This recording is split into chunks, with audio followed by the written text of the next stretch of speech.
Hello and welcome to the Daily Aus. I'm Emma. I'm Zara. The federal government has backflipped on its decision not to include questions about sexual orientation in the next census. It follows mounting pressure from LGBTQ+ advocates and several government MPs. In today's deep dive, we're going to take you through the census controversy, the backlash, and most recently, the backflip. We are still a couple of years away from the next census, and I forgive you if you don't know when that is, because I can't say that I think about when the next census is very often, but it's in 2026, and last week it really dominated the headlines. Emma, why was that the case? That is right. The headlines have related to whether or not the 2026 census would include questions about sexual orientation, gender identity, and variations in sex characteristics. It felt like there were new updates and twists and turns rolling in by the day on this one, culminating in a backflip from the government. But we're going to make sense of all of it for you today. Yeah, well, I think that a good starting point is to just explain what we're talking about when we refer to the census. So let's start there. What's the census? So every 5 years, the Australian Bureau of Statistics, that's the ABS, conducts a national survey known as the census. It captures details and trends about Australia's population, so things like health, age, housing, cultural background, and religion. Now, the ABS says that governments use that data from the census to make important decisions, but it goes even further than that. Census data really provides a snapshot of life in Australia at a certain moment in time, and those findings are used to inform all sorts of decision making. So they're used across community groups, not-for-profit organisations, businesses, and the data is also interpreted by researchers and academics to support various studies into different research fields. So census data provides information to inform all of that, but it also provides a really important comparison tool. So, what changes between each census? Yeah. What do we learn about how Australia changes from Demographics changes, all of those sorts of things. But what is at the heart of what we're talking about today is that the census has never captured data on sexual orientation or gender identity. When this story started to dominate headlines, I was a bit confused because I remember the last census was in 2021. It was in the throes of a very dark lockdown. Yep. And I remember there being this similar concern at the time about a lack of LGBTQ plus representation in that census. What happened from all of those conversations happening back in 2021 to it now being in the headlines again? Exactly. So like previous surveys, the 2021 census didn't include questions about sexual orientation, gender identity, or variations in sex characteristics. So for example, intersex people. And in August 2023, 2 years later, the ABS issued a statement of regret. What's that? I mean, it presumably quite literally just means they regret something. Yeah, well, as you kind of touched on, there were numerous complaints about the lack of LGBTQ plus representation in the questions of the 2021 survey. Following those complaints, the ABS said it recognises that some members of the LGBTIQ plus community experienced hurt, stress, anguish, and other negative reactions to some census questions. Okay, so that was in 2023, that statement of regret by the ABS.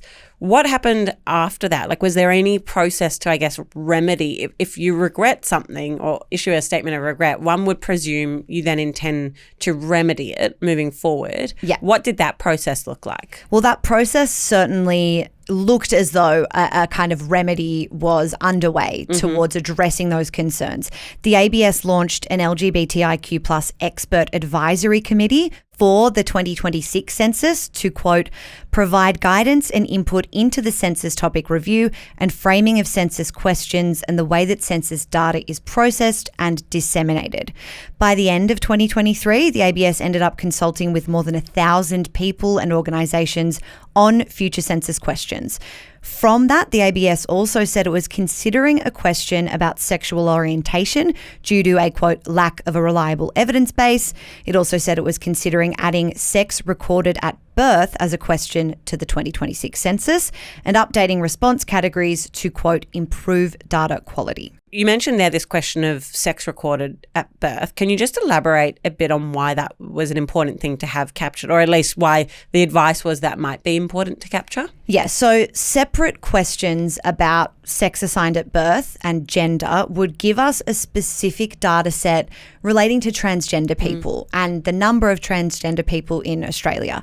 So the 2021 census did include one question about sex that had 3 gender options: male, female, or non-binary sex.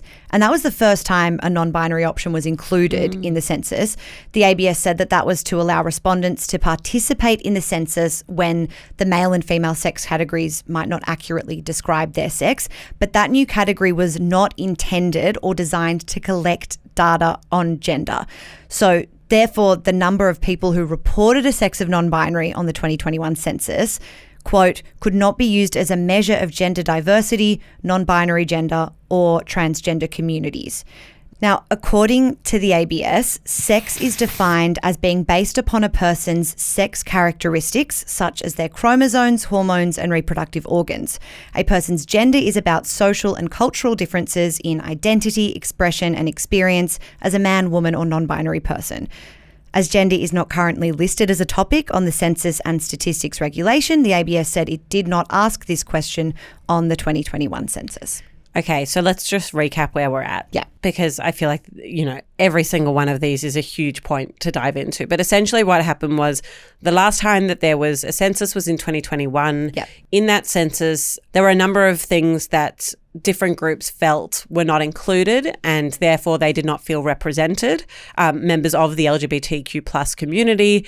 Following that survey, the ABS did issue a statement of regret and said that they were embarking on a journey in which to, I guess, address these concerns. And one of them was about the fact that the true number of transgender people in this country was not being adequately or accurately represented in the census. Okay, so the ABS said it was considering adding a sex recorded at birth question, a sexual orientation question. Was there anything else that, leading up to the next census, we heard from the ABS they were really looking at? There was a third proposal, and this will become important when we talk about the government's latest position on the 2026 census. The ABS noted a significant data gap on those with variations of sex characteristics like intersex people. It said understanding the number of people with differences to their innate genetic, hormonal or physical sex characteristics can help plan resources to support individuals and their families. The ABS said in a statement, the small size of this population group means that sample surveys are unable to produce both national and lower level estimates. And I think this really goes to the heart of why so many members of the LGBTQ plus community have felt so strongly about this story. It's because, so often these sorts of conversations get dragged into kind of culture war territory, but all this is meant to be doing is capturing the reality of what this country looks like and where, resourcing should go and kind of just getting a true representation of the demographics so that when those conversations happen, there is actually an evidence base that, people can point to and say, these are the numbers we're talking about. Yeah, it's surprising to me the kind of bias that has been attached to the idea of collecting data.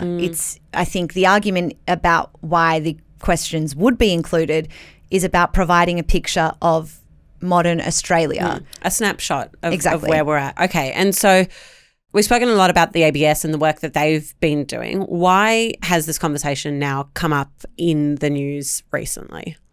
So after the ABS conducted that analysis and consultation that we've gone through, the Labor Party said last year that it was committed to making sure, quote, the 2026 census gathers relevant data on LGBTIQ plus Australians. So we've got that on the record from the government last year. But then on Monday, a week ago, it said it would not be including those ABS updates that were recommended on sexual orientation and gender in the next survey.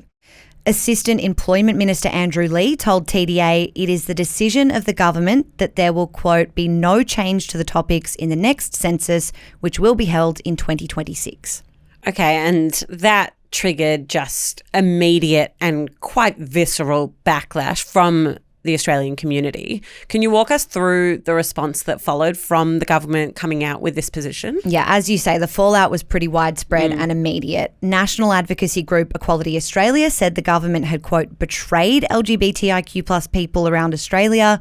CEO Anna Brown said the community was again going to be, quote, rendered invisible in 2026 because the census wasn't going to ask appropriate questions about their lives.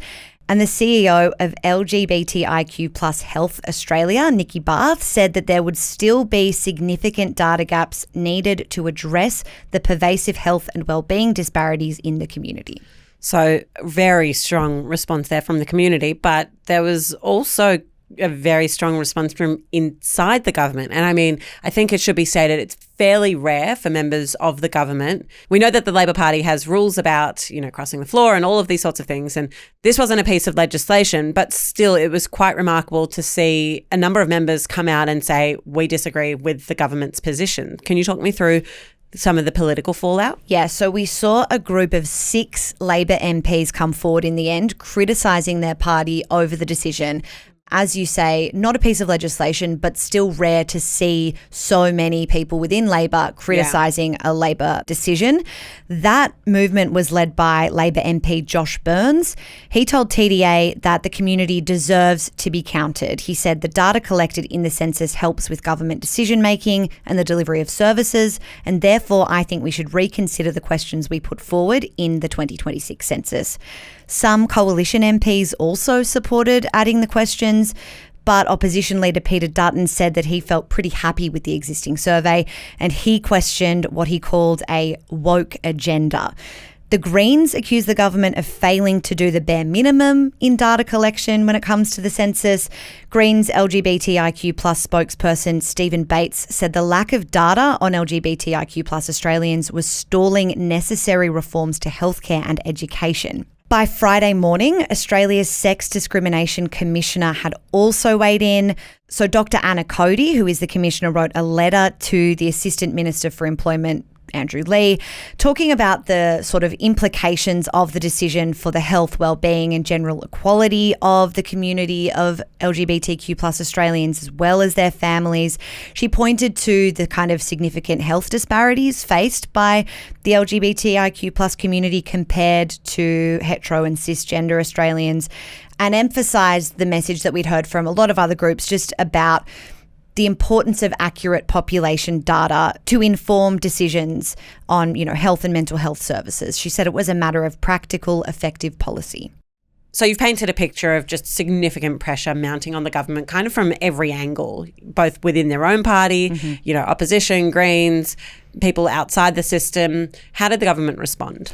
So Anthony Albanese, the Prime Minister, did an interview with ABC Radio on Friday morning where he said there will be a question about sexual preference in the next census, depending on the findings of ABS testing.